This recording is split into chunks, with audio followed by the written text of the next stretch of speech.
welcome to Above Replacement Radio. I am your host, Chris Gianta. You know what Christy Mathewson wasn't worried about?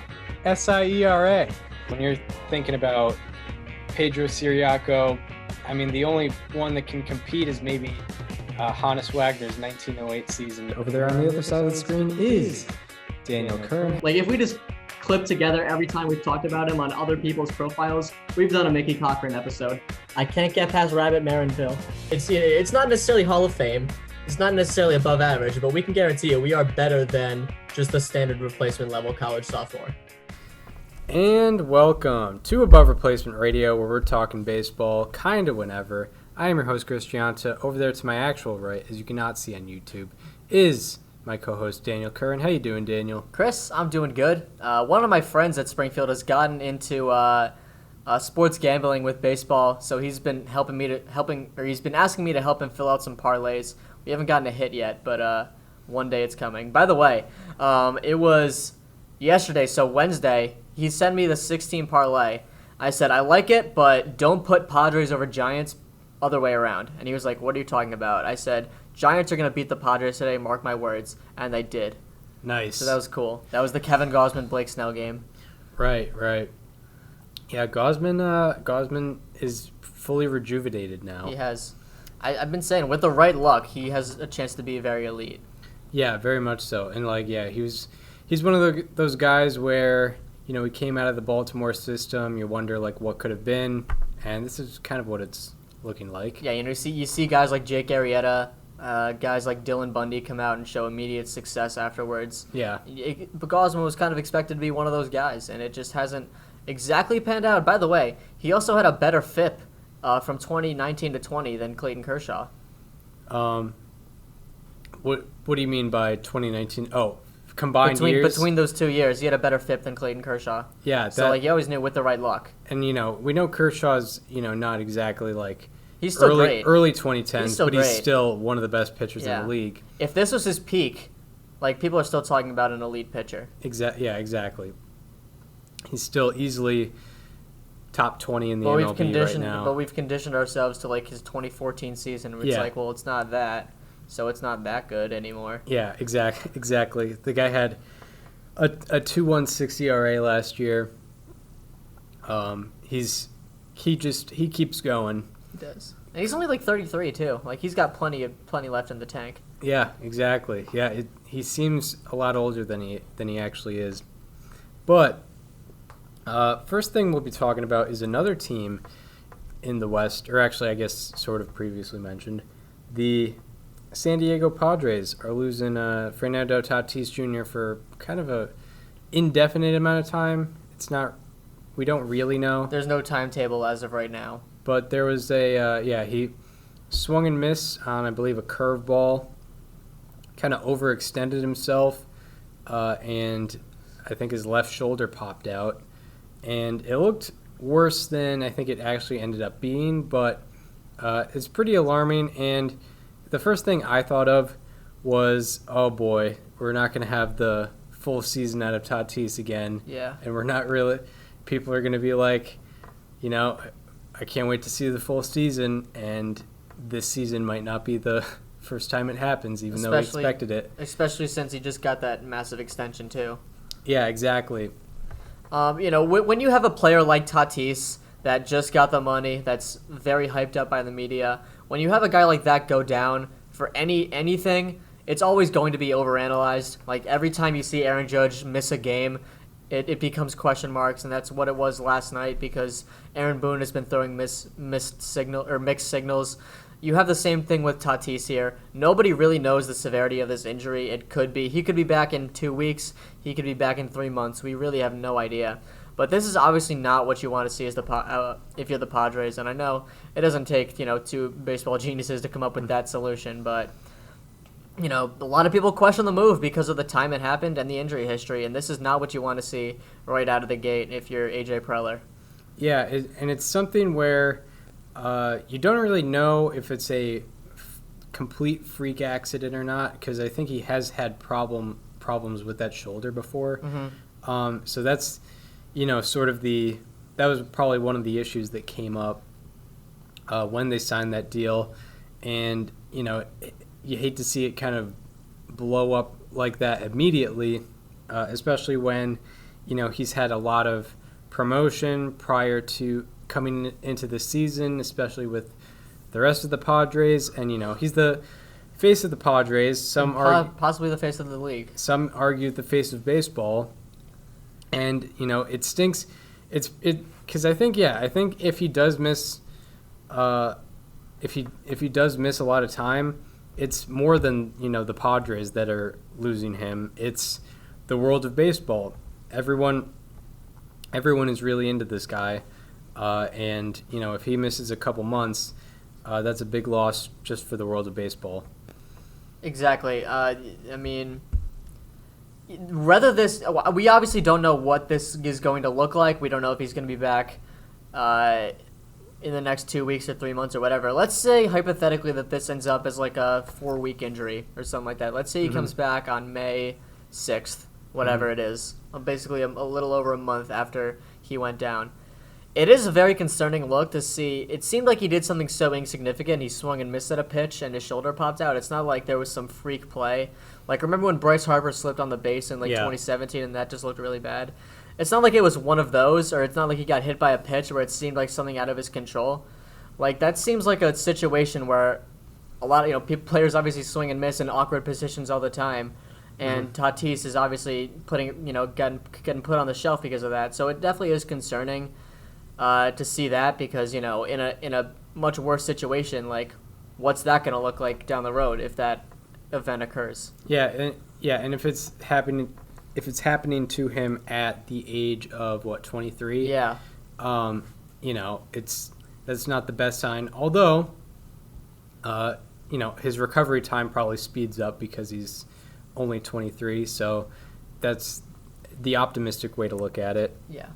And I know that I said, like, this is going to be overanalyzed, and I'm doing that myself, and I think you're doing it too. Yeah. But that's just how you have to do it. Like, this is a potential face of the league that's going down with a sort of awkward injury.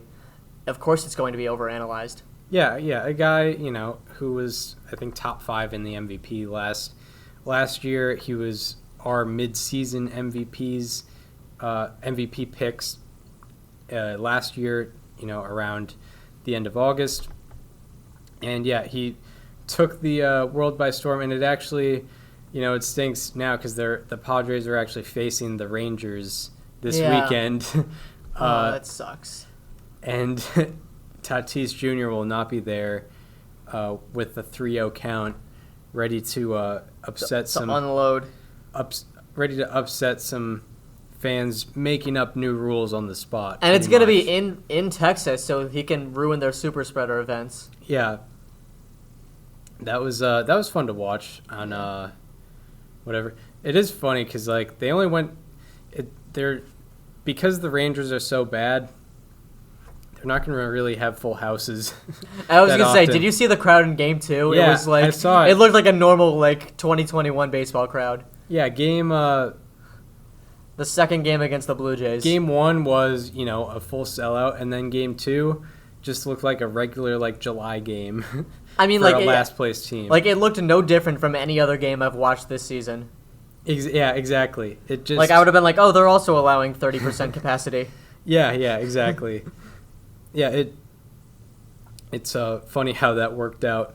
Yeah, they gave the biggest crowds to the worst team in the American League, so maybe it all evens out. It does even out, yeah. Anything more on the subject? No, I think that's all I got. And we just had to go over it. It's a middle of the week, bit of a slow news week. Still kind of not really knowing what the implications are thus far. So just had to talk about that. A feel good story happened over the week and a half. A little bit last weekend too. Akil Baddoo. He's been Akil Baddoo. Baddoo. It's Akil Baddoo. No. Yeah. No. I don't think so. Okay.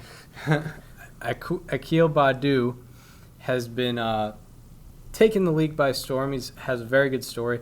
I'm not that familiar with it. I just know his first major league game consisted of what was it? He homered on the first pitch home he run ever first saw. Pitch, That grand was slam obviously very next cool. day, and then walk off day after that. I think. Walk off single, and then he hit a triple the next day as well. He was well. First of all, he's in his age 22 season, so it's not like a guy who was like 26 hovering around the minors for a bunch of years, anything like that. He obviously made his major league debut this year. He was drafted by the Minnesota Twins in 2016 though, so he was very young. He was drafted out of high school, obviously, and the Twins ended up releasing him, and he went to the Rule 5 draft to the Tigers, and that grand slam he hit and the walk off. Those are both against the Twins. Yeah. Or at least the walk-off was. I think the grand slam was too, because Yeah. that was a 15-2 game. They had Dobnak in. That ruined his ERA. Yeah, that's right, because it was 15. Yeah, it was against the Twins. Yeah. So that was a pretty cool story. They were talking about him on MLB Network. Buck Showalter was a big fan. I'm pretty sure he was like the last guy to break camp too.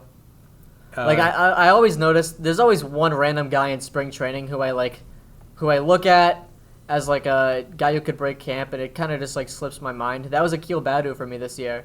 Like I saw him hit a home run in spring training. I looked at his stats and I was like, oh, like he's hitting pretty well. That's cool.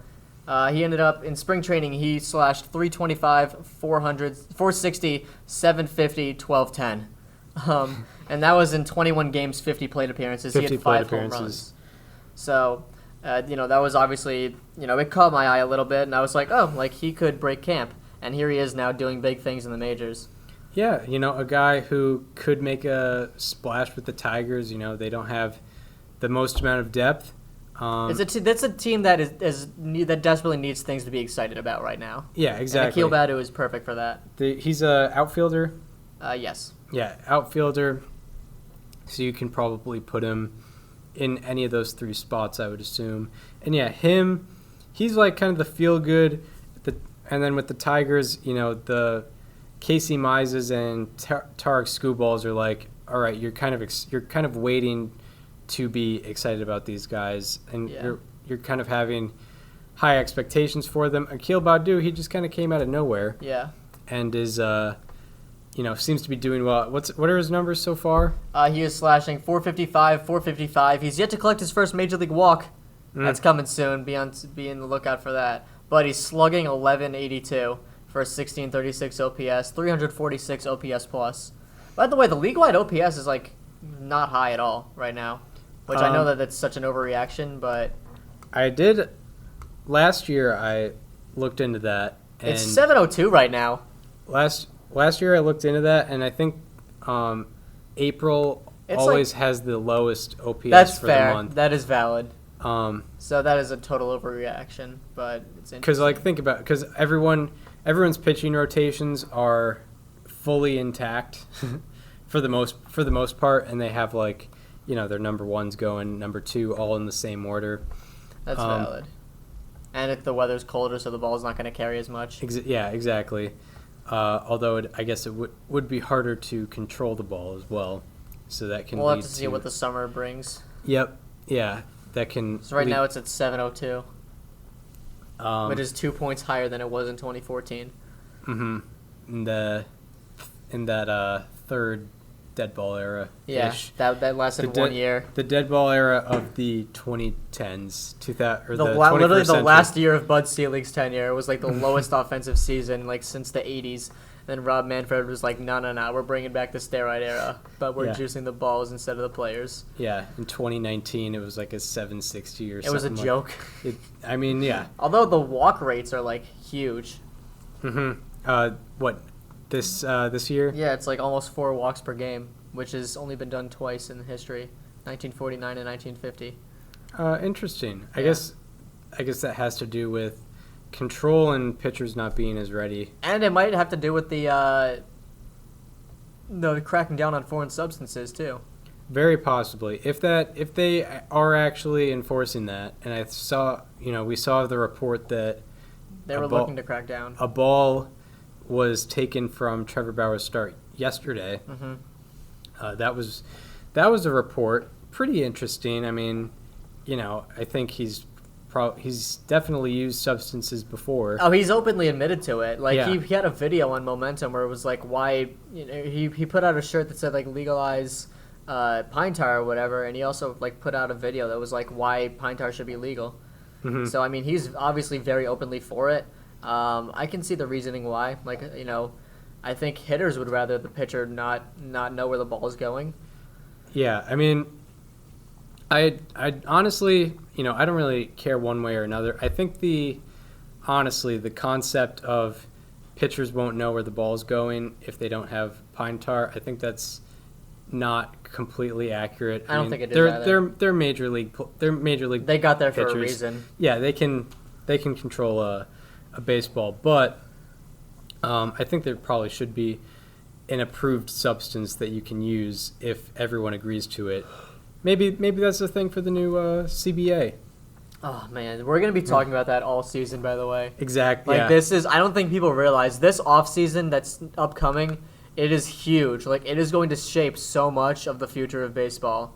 Yeah, very much so. I mean, that's probably Like, the this next is- 10 years of baseball. Well, I mean, the last every CBA is like 4 or 5 years, I think. Oh, Because yeah. the last one was signed between 2016 and 17. Okay. I think NFL is like every 10 years. Yeah. Well, but either way, like, we've seen this Cold War sort of going on between the union, or the owners and the Players Association. And I think it's all going to culminate into what is going to be next offseason. Yeah, very true. Like, that's when we're talking player salaries. That's when we're talking, intricacies of the game, like the universal DH, all these things that. maybe 3-batter minimums. Exactly. Runners on and extra innings. And that's just the regular in-game stuff. Like, did you see what Josh Donaldson tweeted after the Kevin Mather stuff was released?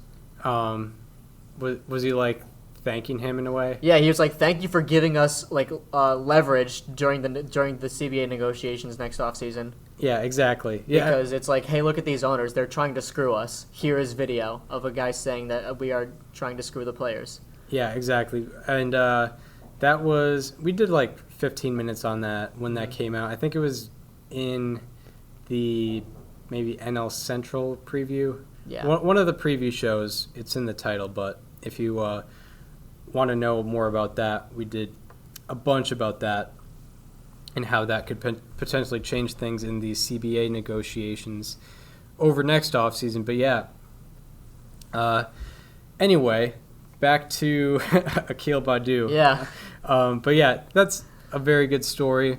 A not great story. You heard James Paxton is being recommended Tommy John surgery. Yeah. He threw 24 pitches for the Mariners in his first start a couple days ago against the White Sox. He was removed from the game, and now he's getting recommended Tommy John. It's not been reported if he's going to get it yet, but I don't see why he wouldn't at this point of his career. Yeah, I mean, how old is he? He's probably late 20s or early 30s. Something like that. Yeah, I mean, he was a guy who was traded to New York and was kind of I don't know if he would call it a blockbuster 32. trade. 32 years old. 32. So he's kind of in a situation like Chris Sale's a little bit. Yeah. Because Sale, I think, was 30 or 31 when he got his Tommy John. And Paxton has never really been known for his health anyway. He hasn't qualified in a season yet. I mean, what a shame. Like, this was supposed to be, it was his comeback to Seattle. Like, he was supposed to lead a young rotation that's looking to make the playoffs, I'd say, by 2022.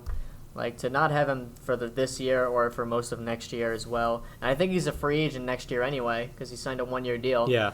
So, I mean, it's hard to imagine a team would sign him next offseason, given that he's going to be coming off of Tommy John in a season where he hasn't really been particularly good since 2019. Yeah, if they sign him, it's going to be a 2-year deal, like what the Dodgers 2 years, did. $10 million.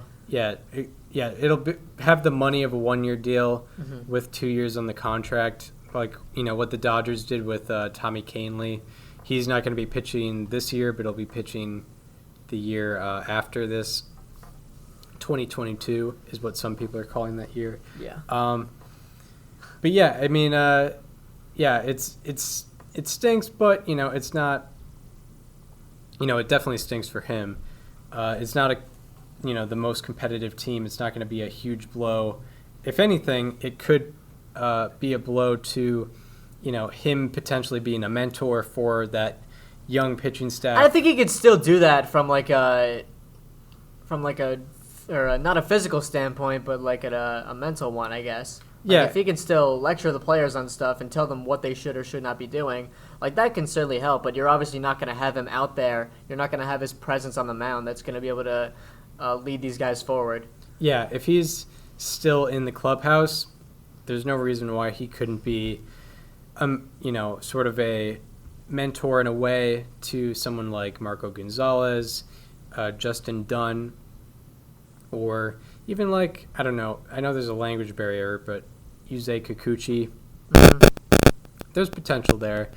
But, not a great story that you want to see. No. My question here is, why wasn't this recommended to him last year? Like, what did they see in the 24 pitches he threw in his outing against the White Sox that they didn't see last year when he was also very clearly injured? Like, what changed between then and now? I don't know. I mean, those are questions that, I feel like only people involved in organizations can answer. Probably, but I mean, doesn't it seem a little weird at this point? Like, he was very beaten down last year. He only pitched 20 and a third innings pitched in 5 starts, had a 6.64 ERA, couldn't really stay on the field, was kind of on and off at times. And then this year, you obviously get through just 24 pitches, an inning and a third in 1 start.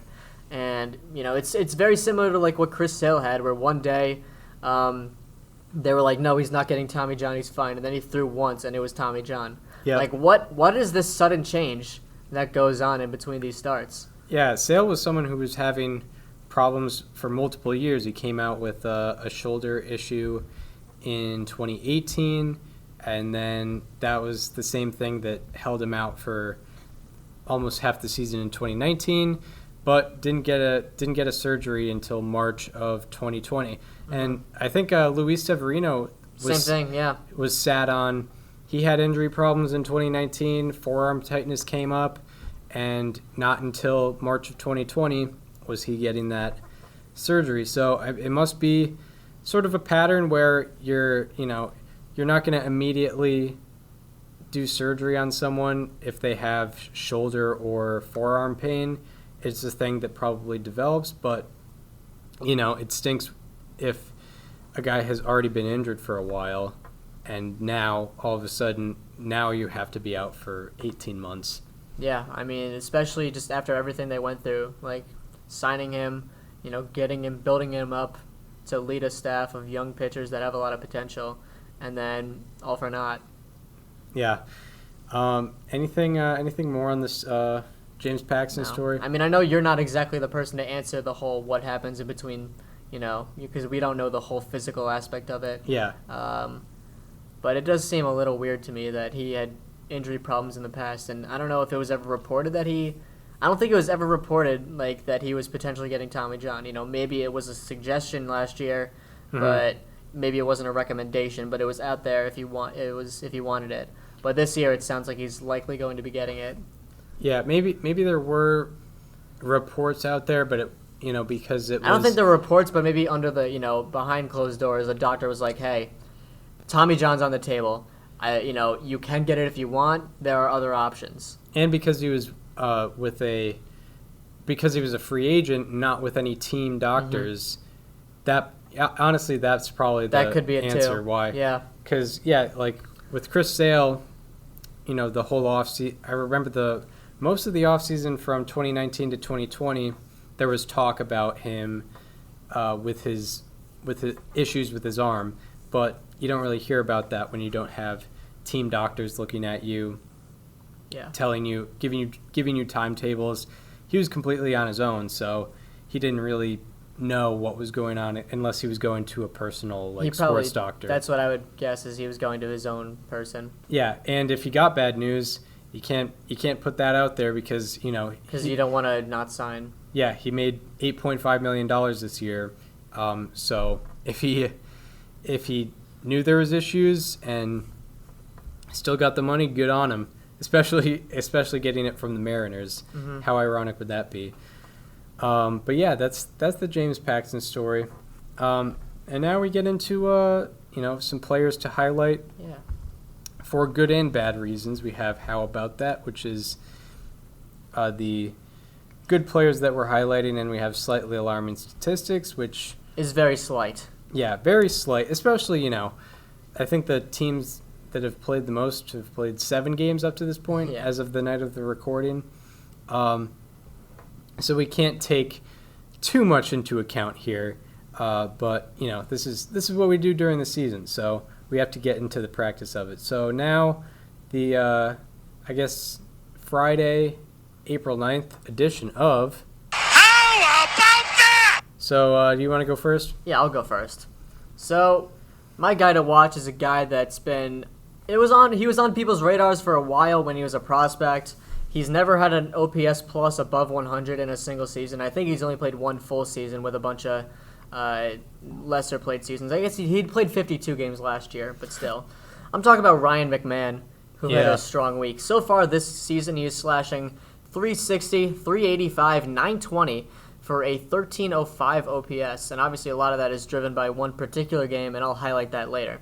So he entered Thursday as one of 16 position players with .5 FWAR. So he is in the top 16 essentially among position players, which is excellent. And on his Savant page, there are a lot of improvements that have been made over last year, where he played in 52 games. And obviously, it's 7 games, not a lot, but certainly encouraging what we've been seeing from Ryan McMahon. His ex-WOBA has gone from the 21st percentile last year to the 96th this year. His ex-batting average, this was the biggest one, went from the 7th percentile to the 93rd. His ex-slug went from the 32nd to the 94th. His K percentage went from the 5th to the 85th. And his outs above average, this might be the most impressive one because you don't usually see these kinds of improvements on defense year to year. It went from 38th to 98th percentile. And he had a 3-home run game the other day against the Diamondbacks. Unfortunately, they still lost in extras, but what are you going to do? It clearly wasn't Ryan McMahon's fault. And he is the only player in National League history to have a game with 3 home runs and a double in his team's first 5 games of the season. Oh, whoops. So Ryan McMahon is my how about that for those reasons. There we go. Ryan McMahon, kind of coming out of the woodwork finally. Potentially setting up for maybe his first good season of the year, as I'm pulling up my how about that. My player to highlight is Craig Kimbrell. This guy has been, in his time in Chicago, has been known for bad play. I mean, it was a very, very steep decline once he left Boston. Yeah, and we could kind of see the writing on the wall in the 2018 postseason. But he's turned the ship around as of late. So far this year, including today, Thursday, April 8th, 2021, 14 batters up, 14 batters down, 9 strikeouts. And, the counter-argument against this meaning anything is that he's faced the Pirates in 3 of his 4 outings. But this is still a major improvement, as they have the Pirates actually slugged 1,000 off him in 2019 and 2020 combined.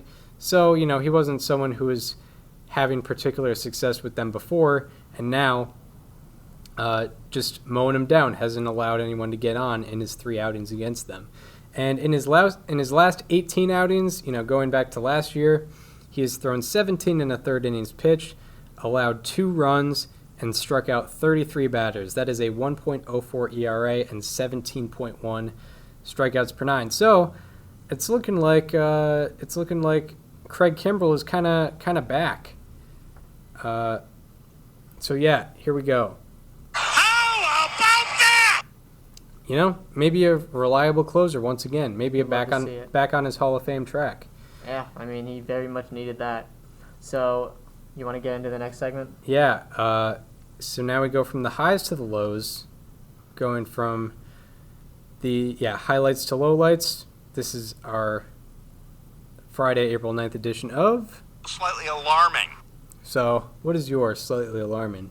My slightly alarming is one of my players to watch from this year, actually, who I've not been too impressed with, because he's kind of contradicting everything that I highlighted about him a few weeks ago. And we talked about James Paxton earlier and how he's not going to be able to lead this young rotation. And one of those guys includes Marco Gonzalez, because he is in that rotation. He was kind of looked at as the ace. He had a 3.10 ERA last year and had a magnificent walk rate. I think he led the league in walks per nine, if not him, Yeah. Kyle Hendricks. Mm-hmm. And he made his second start of the season today against Minnesota. Obviously a very good lineup. And granted, he's faced two pretty good lineups this year in the Giants and the Twins. The Giants have a very under-the-radar lineup, in my opinion. But regardless, I have not been impressed with Marco Gonzalez. 10 and a third innings pitched in these two starts, a 9.58 ERA, and 5 walks. Those 5 walks are huge because he only had 7 walks in all of last year in 69 and 2/3 innings pitched. With much, much less than that, he's already almost tied his walk count from last year. And nonetheless, keep in mind that the last time he had multiple games with back-to-back walks was his last 2 starts of the 2019 season. So he's been on a particularly bad pace that is not anything like him. Slightly alarming. So that is Marco Gonzalez. For my slightly alarming, and this is slight, I'm not focusing on one starter. I'm focusing on a group of starters, particularly in the Bay Area. Right now they're playing... The entire team is a slightly alarming. Very much so. As of this recording, they are playing the Dodgers. So these stats... Or no, they're playing the Astros right now. And they are down 1-0. And their starter is doing okay. Three innings, 1 run. But so. this starter is not anyone we had on our radars this year. Yeah, no. The Oakland starters this year, coming into Thursday, they had a league worst 8.10 ERA, and they've had 5 starters give up, or 5 guys who have started games gave up 4+ earned runs in a start. No other team has had more than 3 starters do that coming into Thursday. So, in my defense of them winning their second AL West title in a row, I pointed out they got 5 number 3s, and I'm okay with that. But right now, that project is not looking great. They've faced the Astros and Dodgers. Dodgers I get, but the Astros lineup, it's not the same as it was. Well, it's definitely not the same as it was in 2017 for other reasons than personnel. But also their personnel is down after losing George Springer. Yuli Gurriel's getting a bit older. Jose Altuve not seeing the ball quite as well. So, they struggled against an Astros offense that isn't quite the same. So that's why they are Slightly alarming. So I'm getting some reports here. Oh, look.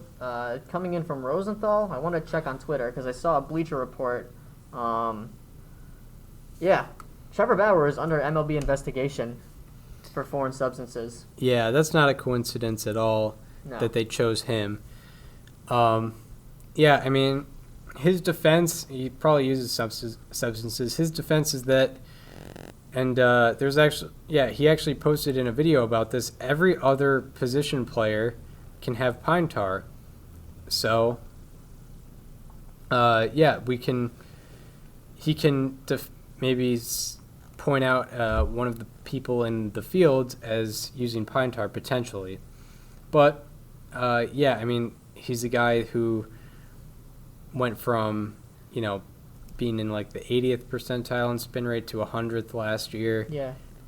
Made a crazy jump, had the highest spin rate out of anyone in baseball last year, and I'm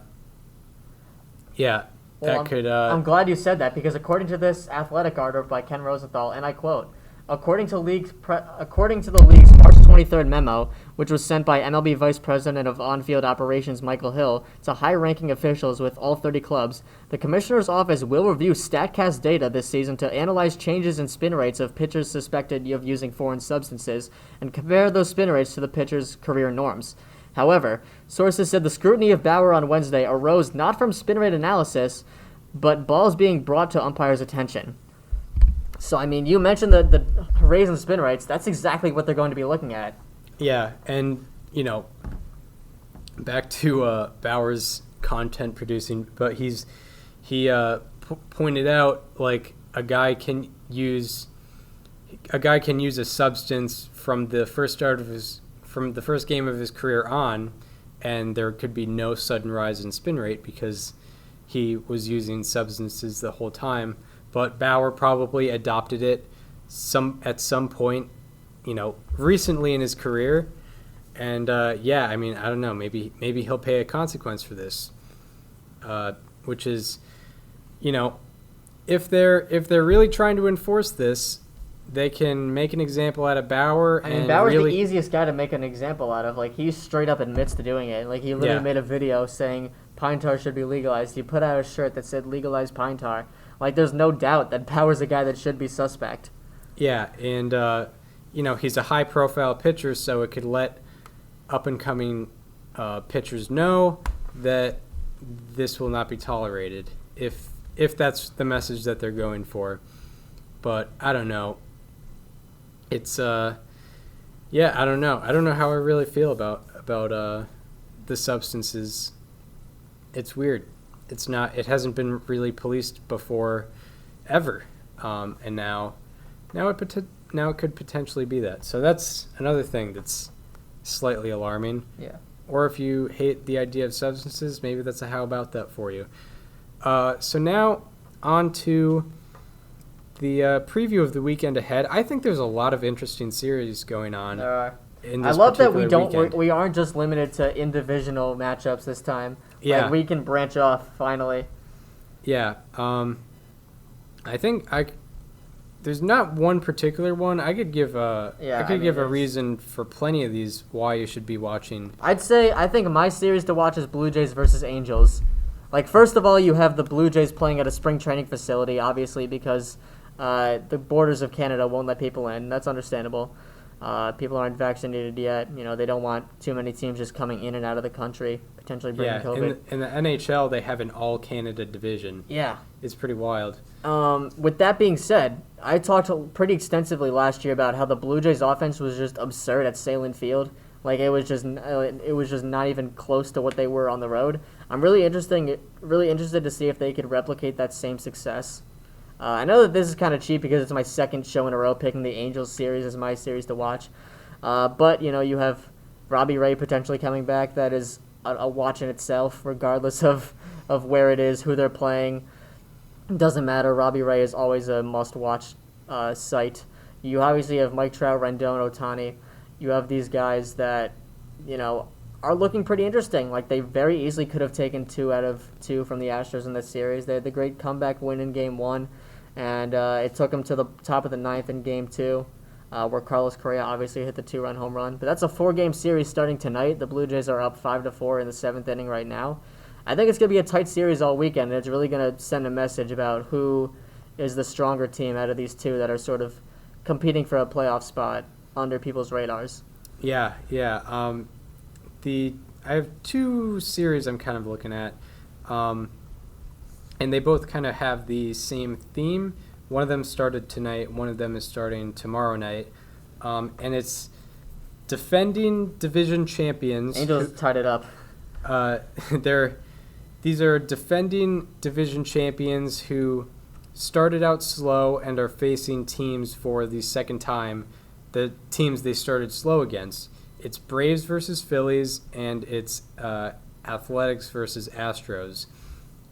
There's potential for the Phillies and Astros to maybe create early separation. It's not, necessarily the biggest thing in the world right now in terms of implications, but these games count too, and they'll add up towards the end of the year. So maybe the Braves bounce back, or maybe the Phillies can create some separation. Same thing with the Athletics maybe bouncing back, or the Astros creating some separation early. So those 2 particularly intrigue me, especially, even though we talked about getting outside the division, Those are two in-divisional, I think intra-divisional matchups. Something like that. I think that's about it, yeah. Intra-divisional matchups that intrigue me for those specific reasons. So I guess that wraps up this midweek episode of Above Replacement Radio. We hope you enjoyed this one. If you want to follow us on social media, follow me on Twitter at Chris_Gianta. Follow Daniel on both Twitter and Instagram at Daniel_Curd, and follow the show Instagram at Above Replacement Radio. And we hope you enjoyed this one, and we hope to see you on Monday, maybe, I don't know, Tuesday if we're not feeling it, where we're going to be talking about the weekend that we just previewed. See you then.